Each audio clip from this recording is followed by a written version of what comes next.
From Daily Trust News Center, this is the News Hour. On News Hour tonight, former President Jonathan calls for restructuring of local government councils as APC inaugurates Presidential Campaign Council. Supreme Court settles Delta State PDP governorship tussle, affirms Sheriff Oborevwori as candidate. Nigeria's Flamingos beat US to reach first World Cup semi-final. And on the foreign scene, Ibrahim Traore sworn in as Burkina Faso interim president. Hello and welcome to Trust TV News Hour. I am Ibrahim Yusuf. President Muhammadu Buhari says corruption has continued to thrive in the civil service because the law and institutional mechanisms for holding public service and civil servants accountable are not being properly enforced. He spoke on Friday at State House Abuja when he conferred the Nigeria Excellence Award in Public Service on former President Goodluck Jonathan and 43 other prominent Nigerians. Former President Jonathan was honored with the Peace Building Award, while Rivers State Governor Nyesom Wike was conferred with the State Infrastructure Delivery Award. Kehinde Amodu reports. This entire award ceremony is steeped in irony. The first irony is that President Buhari has deemed it fit to confer Parliamentary Excellence Awards on the Senate President Ahmad Lawan and Speaker House of Representatives Femi Gbajabiamila, while the service chiefs and Inspector General of Police are getting special category awards. An even bigger irony is that the President is asserting at this forum that the public service is essentially affected by corruption because it is rooted in nepotism, cronyism, political patronage, as well as lack of transparency and accountability. Public service is a public trust where officers and even employees must be accountable to the people whom they should serve at all times with utmost responsibility, integrity, loyalty, and efficiency. Another paradox is that former President Goodluck Jonathan is receiving an award from an administration that has spent 7 years vilifying his administration. He's also adding an irony of his own, challenging the National Assembly to correct the anomaly of there being no person at the local government tier receiving an award. We have 36 states, and out of 36 states, from the list, 16 governors are recognized this morning. Then I ask myself, out of the 774 local government chairmen, not even one is here with us.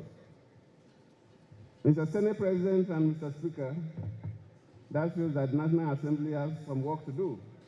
Probably we need to review and look at the structure and functions of the local government. So why are these recipients being recognized? When a government identifies you, that you have made a contribution while you are given the opportunity to serve, I can tell you this guy is a limit. You'll be very, very happy. So today is one of my happiest days in life, and that my people are happy, and that I did not disappoint my people, I did not disappoint my wife and my family, because when you're going to public office, you know what it is.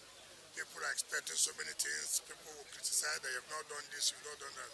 But I think Rivers State is one of the states that everybody, whether you like us or not, will identify that we've been able to provide basic infrastructure that will lead the economic development of the state. The National Excellence Award in Public Service was set up to recognize distinguished public service to Nigeria, either contributions to individuals, state or local communities, or the public through excellence in leadership, service, or humanitarianism. From State House Abuja, Kehinde Amodu, Trust TV News. President Muhammadu Buhari has pledged to be at the forefront of the campaign to elect former Lagos State Governor Bola Ahmed Tinubu as his successor. The president stated this at the unveiling of the Presidential Campaign Council and the action plan of the APC presidential candidate. He stressed that electing Tinubu would consolidate the achievements of his administration, as the presidential candidate has the capacity, visionary leadership and track record to do more. Meanwhile, the APC presidential candidate said his agenda for renewed hope for Nigeria will stand on the foundation laid by the current administration, but would go further by building a Nigeria especially for the youth, where sufficient jobs with decent wages will create a better life. He said his administration will export more and import less in order to earn more foreign exchange and strengthen the Naira. Tinubu also promised to provide economic opportunities to people living with disability, the poor and vulnerable, while making basic healthcare, education and housing accessible and affordable for all. Our candidate, Asiwaju Bola Tinubu, is too well known for his capacity and can do the simplest. He stands tall in his track record as a Democrat, a champion of the rule of law, a man at home in every part of our country, and a truly visionary leader. All you need is think of Lagos in 1999 and 2022. Achieved in Lagos, together we all can achieve it for the Nigerian throughout this great nation. Based on our unshakable faith in our people and standing on the foundation well established by the administration of President Muhammadu Buhari, we shall build a nation where sufficient jobs with decent wages and an enabling environment for small business owners create a better life for all and a future of promise for our youth. Meanwhile, the All Progressives Congress presidential candidate, Bola Tinubu, has said rising interest rates is not the solution to raising inflation. The Central Bank of Nigeria has raised the interest rate to arrest the sharp rise in inflation, which rose in August to 20.52% from 19.62% in the previous month, the highest in 17 years. But in his manifesto, tagged Renewed Hope, Tinubu said the current increasing inflationary trend was caused essentially by global supply disruptions, saying addressing it is not increasing the interest rates. The better solution, Tinubu said, is to find ways to increase production and supply, noting placing his weight on the demand side will do little to answer the root cause of the current inflation. Tinubu further stated that the efficiency of monetary policy in driving overall economic goals is limited, adding that fiscal policy has numerous channels and transmission mechanisms by which it can affect the economy. And as the 2023 elections draw closer, stakeholders are collaborating to organize debates that will interrogate the various candidates to ensure that the electorate make an informed decision. The aim is to interrogate plans of the candidates and allow Nigerians make informed choices. Chamun Dabeng reports. Nigeria currently has candidates from 18 political parties vying for the office of the president. Out of the 18, only 4 parties will be invited for a presidential debate on economic policy. There are 18 political parties who are vying for the office of president. But because we do not have much time, and this is a broadcast event, we only have about 2 hours for such events. When you repeat, if you want to do a broadcast for a whole debate, bringing 18 people, people will get fed up and they won't want to listen. So what we intend to do is to select the best 4 candidates from the polls. Following that selection criteria that we're employing, we're also carrying out a poll with the general public in order to validate the selection criteria and the names for the people who will be appearing in the debate, because it needs to be by, to a large degree, popular consent.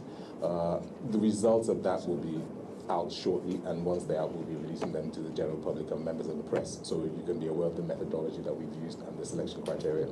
Some have argued that though several debates have been held in the past, very few changes have actually been made. And even more damning is the fact that fewer promises have been kept by Nigerian politicians. Following the pronouncement of the winner come 2023, what will be done to hold elected officials accountable to their campaign promises? We always tell the candidates that midterm report, we will assess you what you've done so far, and if you have failed, we list it out for you. It is our own responsibility as the media to hold them accountable based on the promises made to us. This will be another opportunity which will be more streamlined because of the way the thematic focus is done. So economy, security, education. We will collate and also do that evaluation over the period where we rank them over time what has been done. If you say you're going to do this within 60 days, by the 60th day, we will ask you the question, what has happened? Given the poor state of Nigeria's economy, high rate of insecurity, and a myriad of problems plaguing the country, it is now more critical than ever that Nigerians elect the right leaders in the next year's polls. Chamun Dabeng, Trust TV News, Abuja.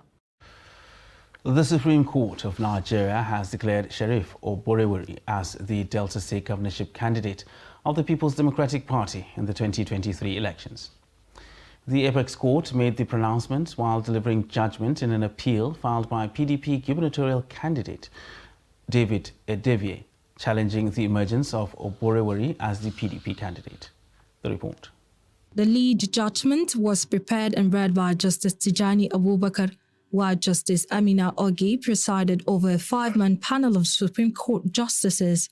Justice Abubakar held that the Court of Appeal was right to hold that the suit of Edevie was wrongly commenced by way of originating summon rather than by writ of summons. The 5-man judges, so to say, all, how do I put it, that all the grounds of appeal were dismissed completely and resolved in favor, of the respondent in its entirety.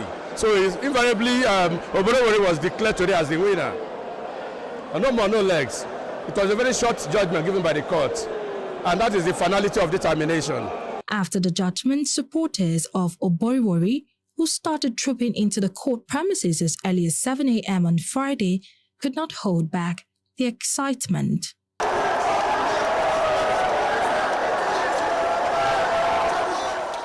It seems the celebration is ending in no time soon as supporters of Francis Sheriff Oborevwori are outside the Supreme Court premises still jubilating for this very judgment at the Supreme Court today. And that means that Oborevwori is now the candidate that will be flagging the PDP flag in the governorship election of Delta State. Martia Umar, Trust TV News, Abuja. Whilst the state governor, Senator Duye Diri, has visited Otuoke, hometown of former President Goodluck Jonathan, in Ogbia local government area, where the home of the former president is affected by the rampaging flood. Diri, who lamented the degree of destruction caused by the flood on the livelihood of people, stressed that Otuoke, the host community of a federal university, had been submerged and most of the locals displaced, including the home of Dr. Jonathan. The governor's spokesman, Daniel Alabra, in a statement on Friday, said Diri, while visiting the area on Thursday, urged the people not to despair, even in the trying times, assuring them that the state government had put in place machinery to provide relief materials and medical assistance to the victims of the flood. He equally empathized with the former president, who he said is now also internally displaced. Diri again solicited the assistance of well-meaning citizens, corporate organizations and the federal government to enable the state to overcome the present unfortunate situation. Britain's King Charles III has written to President Muhammadu Buhari expressing his sympathy over the recent flooding in Nigeria. King Charles says he is deeply saddened to hear of many people have lost their loved ones as a consequence of the devastating floods across Nigeria. While reiterating the UK's support to Nigeria, the King said his thoughts are with those working to support the recovery efforts. Over 600 persons have died in the recent floodings in Nigeria, which also forced more than 1.3 million from their homes. Nigeria ranks 103 out of 121 countries facing hunger in the 2022 Global Hunger Index. This figure reveals the gravity of Nigeria's hunger crisis, made worse by the recent flood in the country. The National Coordinator of the National Social Investment Programme, Federal Ministry of Humanitarian Affairs, Disaster Management and Social Development, Umar Buba, said in every disaster there is an opportunity. In the short term, the challenge will be the farms are actually destroyed. Fresh supply of farm produce will be in short supply. We have to somehow utilize our reserves at this time to make sure that we calm the flow of food to people. But gradually, as the rains subside, you will start seeing very fertile and wetland appearing all over the place for farmers, particularly in the dry season farming sector, to take advantage of these very fertile pieces of land that is moist to now boost the production and to cover for the losses. The most important thing is to ensure that we deploy what we know, we deploy the knowledge we have, we deploy the technologies that we can be able to have access. In countries where they have been able to manage this type of things, we must learn, and we must learn very, very quickly so that we can be able to protect our systems appropriately. And as some Nigerians in parts of the country count their losses following the flooding experienced during the 2022 rainy season, there is a need for humanitarian intervention to help cushion the negative impact of the floods on victims. It is against this backdrop that more groups have been announcing support for victims as part of the concerted efforts to ameliorate the plight of victims. Trust TV's Aisha Salihu reports on one of such gestures. The aftermath of the flooding caused by torrential rainfall in some parts of the country left many displaced, communities ravaged, and victims exposed to diseases, insecurity, and economic hardship. Efforts of the government to bring succor alone may not be sufficient, and as such require collaboration with private individuals, civil society organizations, and donor agencies to improve the plight of victims.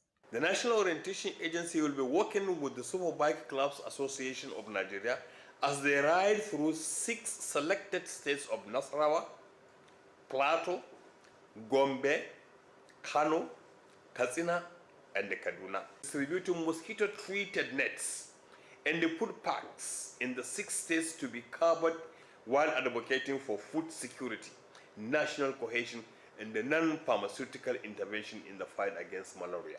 For this group, the gesture is part of its corporate social responsibility programs, which it does through riding for charity and philanthropy. Statistics shows that 5 states, Nasarawa, Plateau, Gombe, Kano, Katsina, and Kaduna, currently contributes about 24% of all confirmed malaria cases. This informed our decision to select these states. Our bikers will be engaging the youths and elderly people in public enlightenment, along with state directorates of National Orientation Agency in each state. The Nigeria Meteorological Agency had earlier raised alerts against heavy rainfall and flood in the affected states and urged state governments to prepare to avoid damages from weather-related hazards. Aisha Salihu, Trust TV News, Abuja. And following the suspension of the lingering industrial action by the Academic Staff Union of Universities, ASU, students at the Gombe State University said they are eager to resume academic activities. A section of the students who spoke to Trust TV said the 8-month-old strike had crippled their studies and demoralized their ambition. Ibrahim Ismail reports. It is good news for students of public universities across the country, as members of the Academic Staff Union of Universities ASU suspended one of the longest industrial action in Nigeria's history that spanned for 8 months. With renewed hope and ambition, students of Gombe State University could be seen preparing as they await the campus management to announce new calendar for the academic year. Definitely I feel happy that strike has been cut off, because it has been a setback to us students in the entire nation. To the future of Nigeria is a setback as well to go on a long strike like this.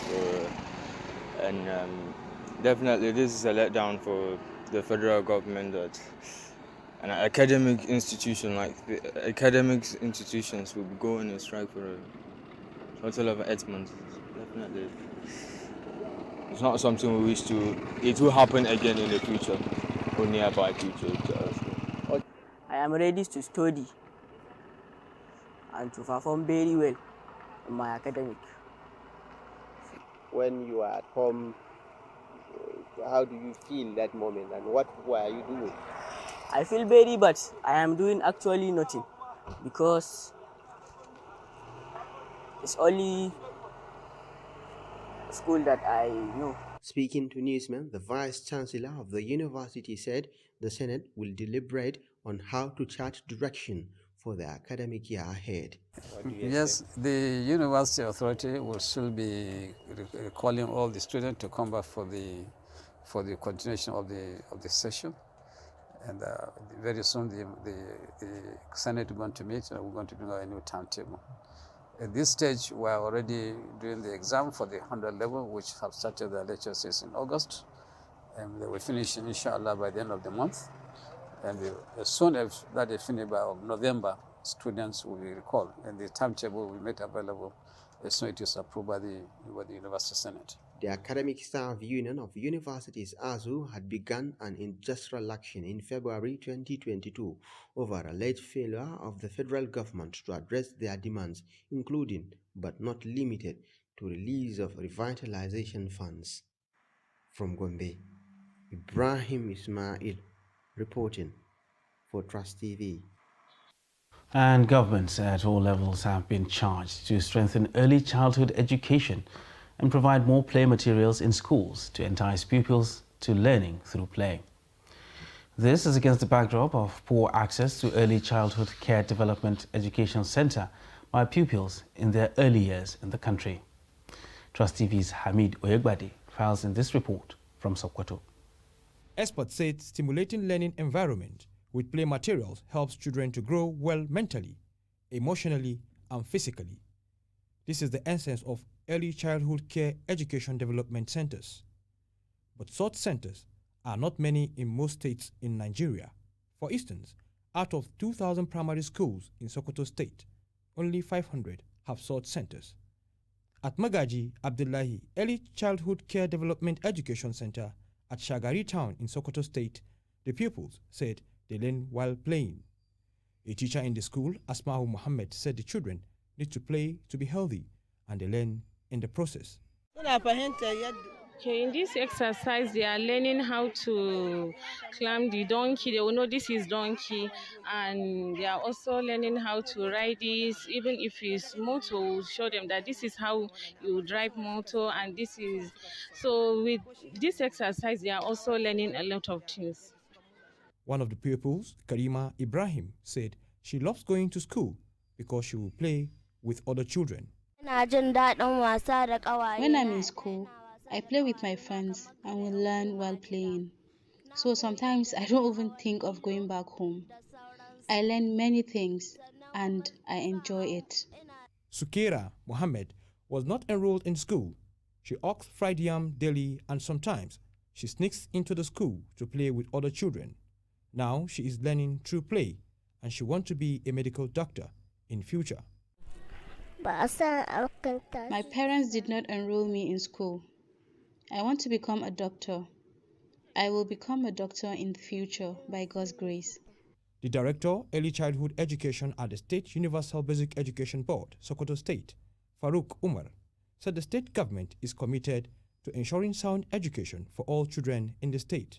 A whole department is established. A full-fledged department of early childhood education is established in the State Universal Basic Education Board.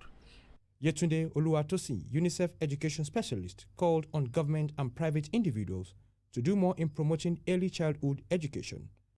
That the first 5 years of a child's life is actually a critical period for them, because at that time is a time for them to develop their cognitive, their social, their emotional, and of course physical development for them, right? The experiences that a child goes through at this time actually impacts, it has a major impact in their future. For little Sukera Mohammed, and others like her ambitious of becoming a medical doctor.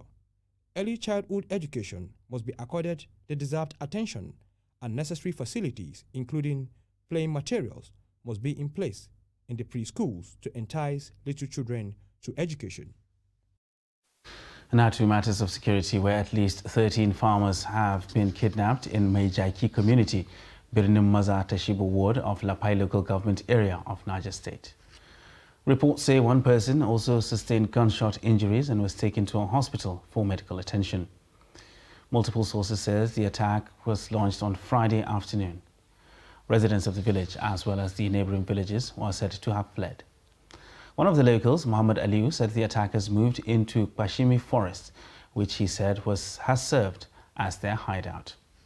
Niger State Police Command's Public Relations Officer, DSP Wasiu Abiodun, could not be reached for comment. Meanwhile, kidnappers numbering about 10 attacked a mosque in Jalingo, Taraba State capital on Thursday and killed one person and abducted a businessman and his son. Reports say the kidnappers struck at a mosque located in Jalo Junction in Saminaka area of Jalingo metropolis during evening prayers. The kidnappers have reportedly killed several persons, including a policeman, and abducted more than 30 people in the area in a few months. The kidnappers, operating from mountains across River Lamurde in Ardokola local government area, have forced many residents to relocate from the area. Spokesperson of the Taraba Police Command, DSP Usman Abdullahi, could not be reached for comment as of the time of filing this report. You're watching Trust TV News Hour. Still to come, the story of a Sokoto community known for arts. Details of this and more after the break. Stay with us.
Trust TV, documenting the Nigerian story.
Welcome back, and thanks for staying with us on Trans TV News Hour.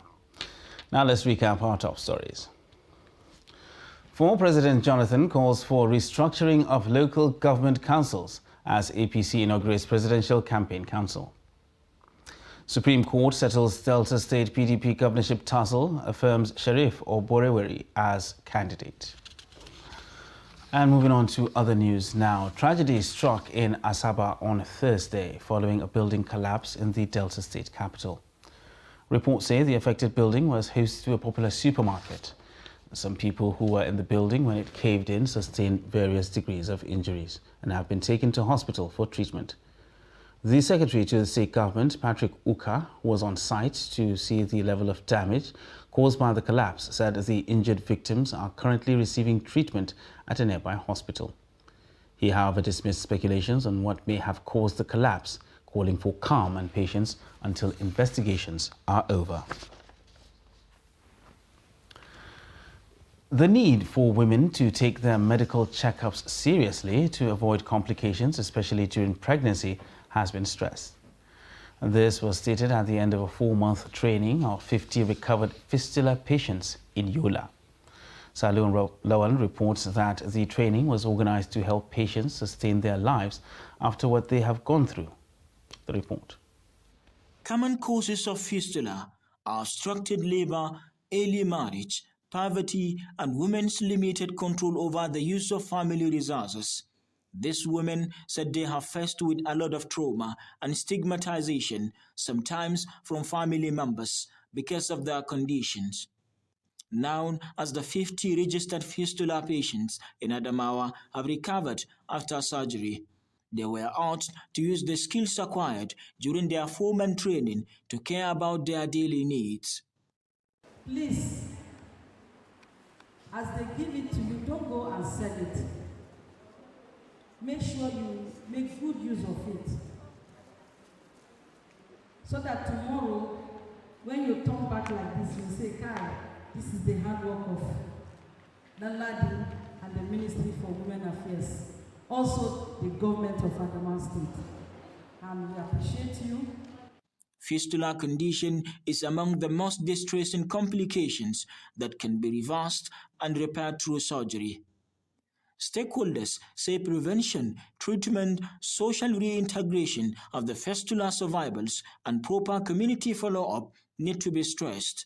The result of obstetric fistula in woman is regarded as an outcast, divorced, rejected, not even considered as a woman of dignity in the community. With that, definitely, even after the surgery, some of them find it difficult to incorporate, to stay in their own community.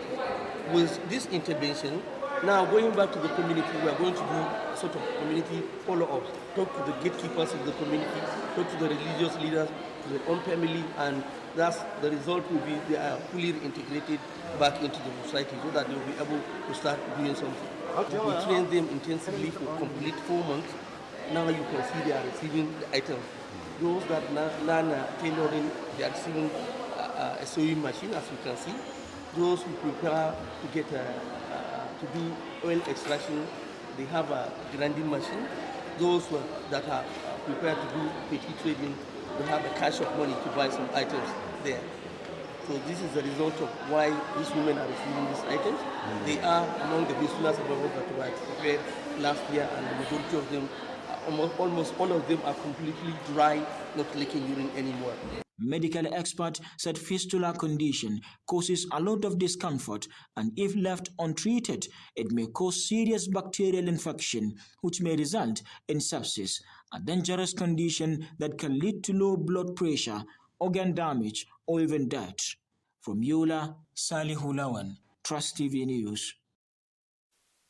And to politics now, where ahead of the 2023 elections, some women voters are calling on politicians to respect the peace accord they signed by avoiding inciting statements capable of triggering violence. They also admonished political parties and their candidates to promote inclusion by appointing more women in campaign councils. Sagir Ibrahim reports. Addressing a press conference in Abuja, the national president of the Nigerian League of Women Voters, Esther Oduehi, called on political parties to respect the peace accord they signed recently and avoid activities capable of heating up the polity. As the campaigns progress, we expect a violence-free campaign, devoid of hate speech, and call on actors to respect the letters of the peace accord signed a few weeks ago. The League of Women Voters also lamented the state of the country's political landscape, which has been male-dominated, despite women constituting a large percentage of the voting population. They, however, called on political parties, political office holders, and candidates for the 2023 general elections to include women in their campaign team to actualize the 35% affirmative action. We are appealing to political parties to hold out their hands to women, support them to participate in this election. They should also be allowed to win elections. We equally demand affirmative actions. That is how we define gender equality. I'm sure that when women know that the beavers will be deployed, there will be a lot more commitment and support towards that. And definitely, the statement yesterday reassures a lot of people, and we addressed to a certain extent the issue about apathy. You saw how people came out to register. Women registered, a lot of women registered. The League mobilized women across the country to register. And I'm sure that same enthusiasm will be followed up to the 2023 election. They, however, expressed confidence in the activities of INEC and are optimistic of credible polls in the 2023 general election following the passage of the Electoral Act, the introduction of the Bimodal Voter Accreditation System, BVAS, and electronic transmission of results. Sagir Ibrahim, Trust TV News, Abuja. Now, Sokoto State headquartered a caliphate founded by Usman Danfodio in 1804. And since then, it remains famous for its devotion to tradition, arts and crafts. Madunka and Karai communities within the Sokoto metropolis are largely inhabited by people who rely on arts and crafts for a living. In this report, correspondent Yusho Adamu takes a look at the positive impact of leather works on the lives of people in the two communities.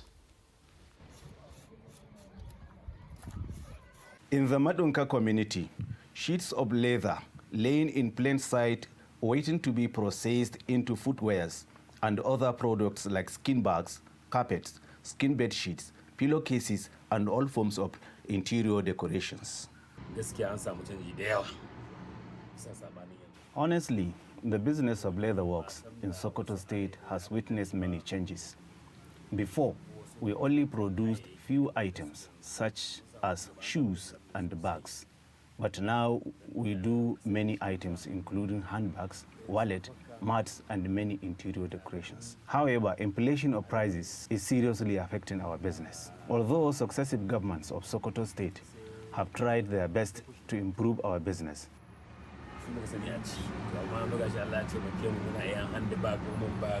leatherworks remain a source of living for many people in this area, with a value chain involving all categories of people. The young have taken over the design aspect of the business. Women are dominating the stitching part of it, and the elderly people are marketing the finished products. We process skins and come up with different designs. If a design takes some time, then we initiate a new one in order to attract customers. We design varieties of carpets, shoes, bags, caps, and anything produced from animal skins. For over 200 years, the Karaya community has been producing skins and hides suitable for leatherworks. The Madunka community relies on the animal skins processed by local tanners in Karaya quarters. We do special tanning for skins meant for transportation to England. In the past, we have some tanneries companies here in Sokoto, like John Holt and Diko Tanneries, who buy tanned skins and export it to England. Unfortunately, these companies have collapsed. The only one that is still functioning has relocated to Kano. We also do special tanning or exportation to Niger Republic. If you go to Ilela, you will see parcels of processed skins waiting to be transported to Niger Republic. And from there, it will be sent to Mali and Morocco and then to Europe. Although leatherworks is playing a greater role in poverty reduction and crimes, especially among youth of Madunka and Karaye communities, there is little or no assistance from relevant authorities. Yushau Adamu, Trust TV News, Sokoto.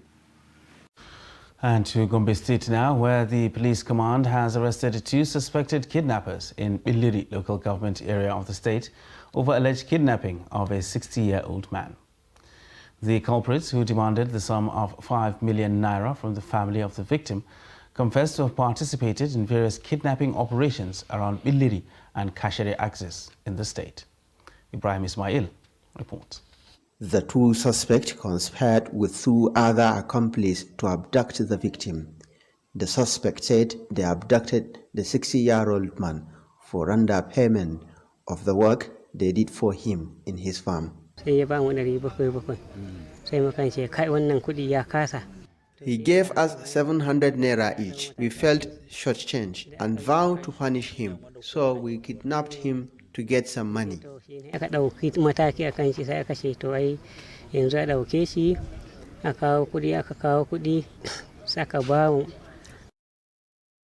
Yana da kudi ya za mu masa yace waɗannan abokanen mun nan da suke zuwa gabar da garin nan.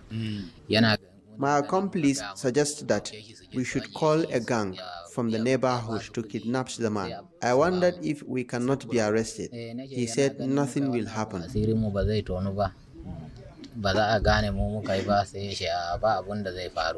After rescuing the victim, police launched an operation to apprehend the fleeing suspect.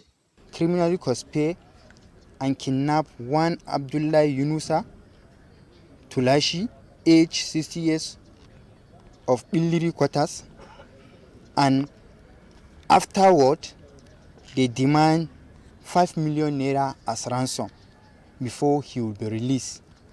On the receipt of the complaint by the Commissioner of Police, CP Shola Babatunde Babaita, he directed the SIB, State Intelligence Bureau, to immediately swing into action and investigate the case.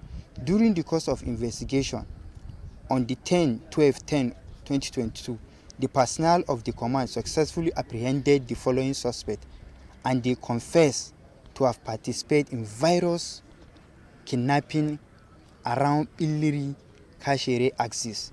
The Gombe State Command has also arrested 6 other suspects for criminal conspiracy who allegedly attacked and inflicted injury on innocent citizens. The police said all suspects will be charged to court after investigation. From Gombe, Ibrahim Ismail reporting for Trust TV.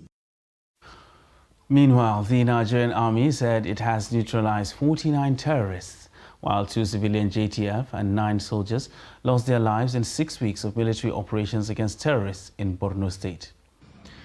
It also revealed that the number of surrendered terrorists rose to 81,131 combatant and non-combatant fighters.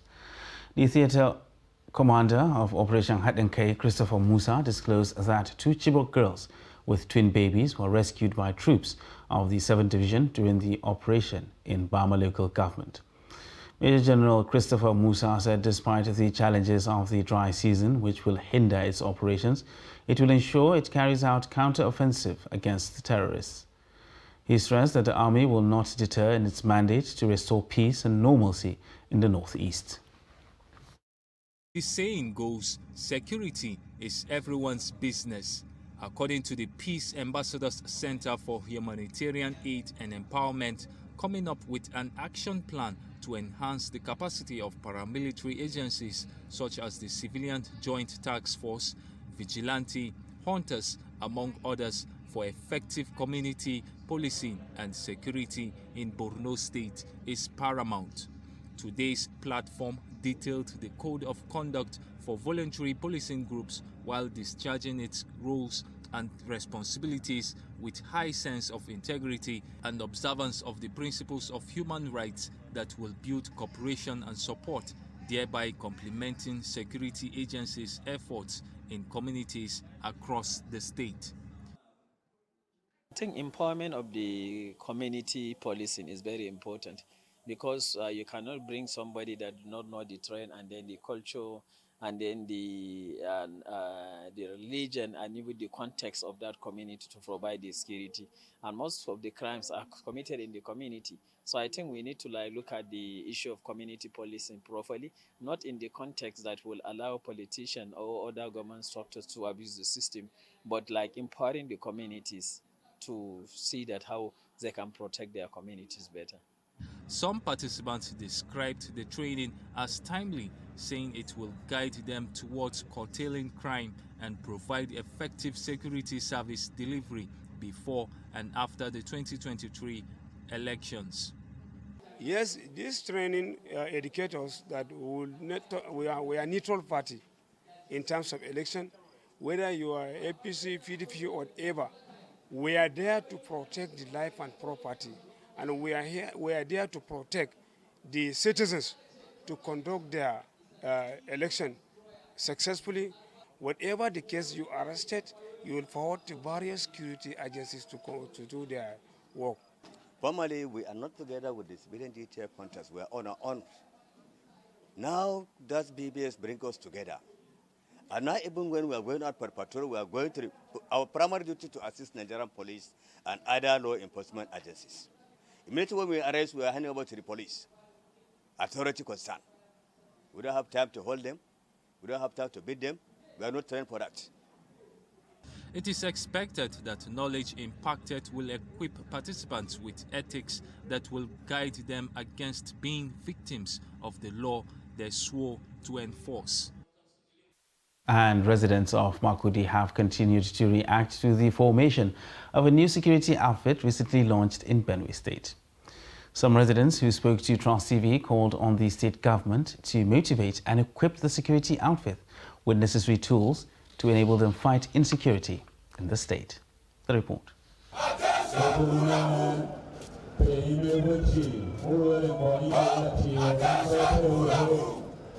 The Benue Community Volunteer Guard is a security outfit launched in Benue State by the current administration. The residents of Makurdi said it is a good idea, but a lot must be done to achieve the set goal. They called on the state government to train and provide a security outfit with all the necessary tools to take on the task ahead of them. I think they will help some situation in terms of security aspect, because if you look at these people from the day of selection, how they are being selected from these our 23 local government axes, you know that when if you want to talk of security as a body, security lies on the local government level. These people are the ones who know the problem, the fundamental problem of the grassroots. And since they are from these 23 axes, these are where our security lies. Security is not coming to the state capital like Makurdi alone. Others feel that the personnel should be deployed to crisis zones to mitigate the security challenges bedeviling in the state. They say rather than stationing the security guards in the state capital, they should be positioned in strategic communities prone to attacks. Not to be parading their actions in town, in some other ways harassing persons, or in the name of community volunteer guard. At least our people are there, especially let me cite an instance of Guma local government, where people are being killed, molested by the herdsmen. It is expected that these people, as they were inaugurated, they were supposed to be fully supported. I don't want to say that they were supposed to be fully armed, so that they will assist our local communities to at least face these herdsmen who are attacking our people, killing them day in, day out. Community volunteer guard is a welcome development. We want it, and how we want it, we need more of them. We need state government to recruit more. Like there should be a payment, because you cannot go there with empty stomach. Equip them, empower them financially, give them more support. That will encourage them to do the work. Without pay, they will not do the work. So with a ban on operations of vigilante groups. The state governor, Samuel Otom, launched the first batch of the guards in August 2022, with a second batch in October. The mandate of the Benue Community Volunteer Guards is to complement the regular security teams in the state.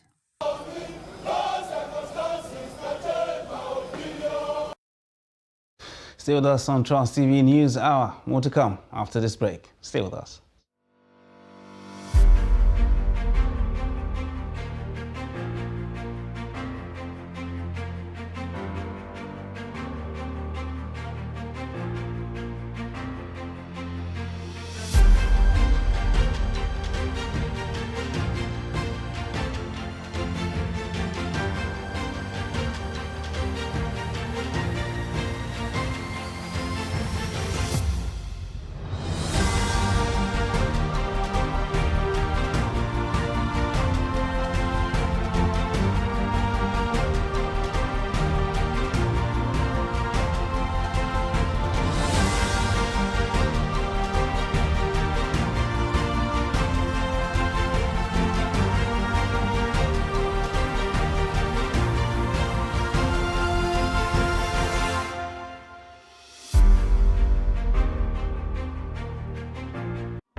That's great.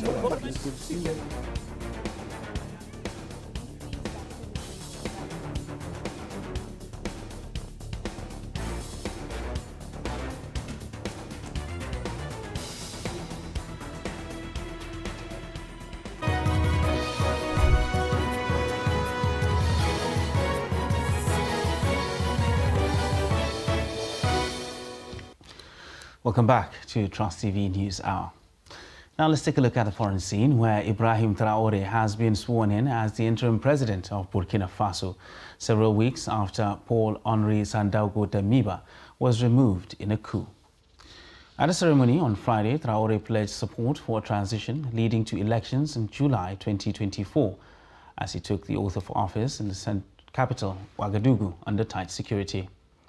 After taking the oath, Traoré, dressed in military fatigues and a scarf with the country's national colors, said the country is confronted with an unprecedented security and humanitarian crisis. Traoré led disgruntled junior officers on September 30th in the second coup in 8 months in the West African country. A former top advisor to former U.S. President Donald Trump, Steve Bannon, has been sentenced to 4 months in prison for refusing to cooperate with lawmakers investigating last year's attack on the U.S. Capitol.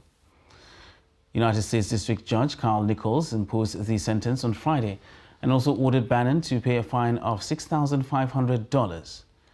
Prosecutor J.P. Cooney said at Friday's hearing that Bannon chose to thumb his nose at Congress by refusing to testify or provide documents subpoenaed by the Congressional Committee probing the January 6, 2021 Capitol riot and efforts by Trump's allies to overturn his 2020 election loss. And to sports now, where the Nigerian Under-17 women's team, the Flamingos, qualified for the semi-final of the FIFA Under-17 Women's World Cup, beating the USA 4-3 on penalties. The gallant girls saw their first half lead erased by the USA, and at full-time the score stood at 1 goal apiece, which led to a penalty shootout. Defender Blessing Edafe, whose penalty gave Nigeria a first half lead, scored the decisive kick in the shootout to send Nigeria into the semi-final to take on the winner of the quarter-final tie between Colombia and Tanzania. Let's now join Adeni Ajishafe for more sports news.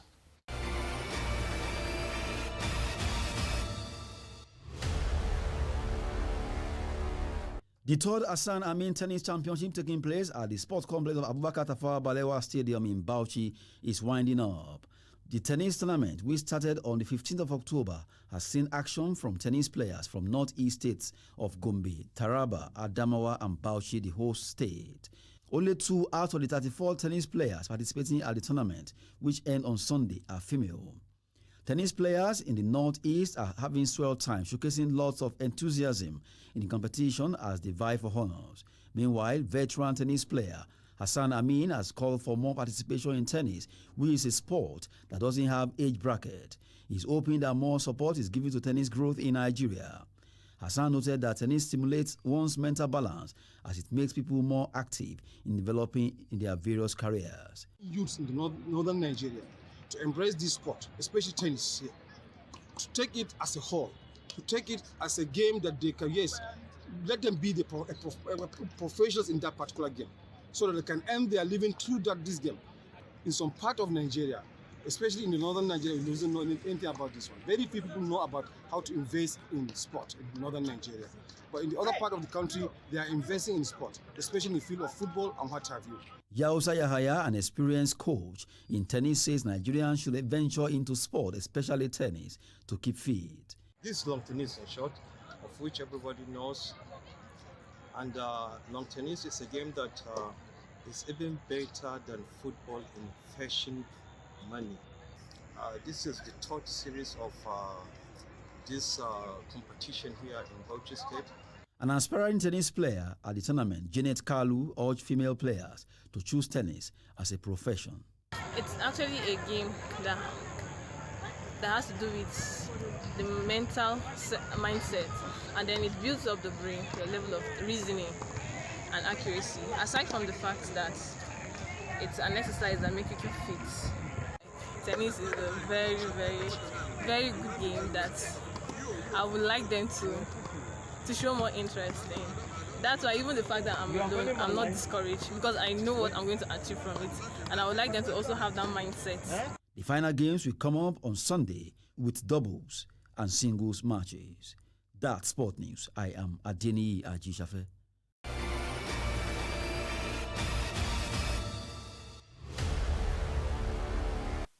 And that wraps up Trust TV News Hour for tonight. For more news, you can subscribe and follow us across all our social media platforms. I am Ibrahim Yusuf. Have a lovely evening.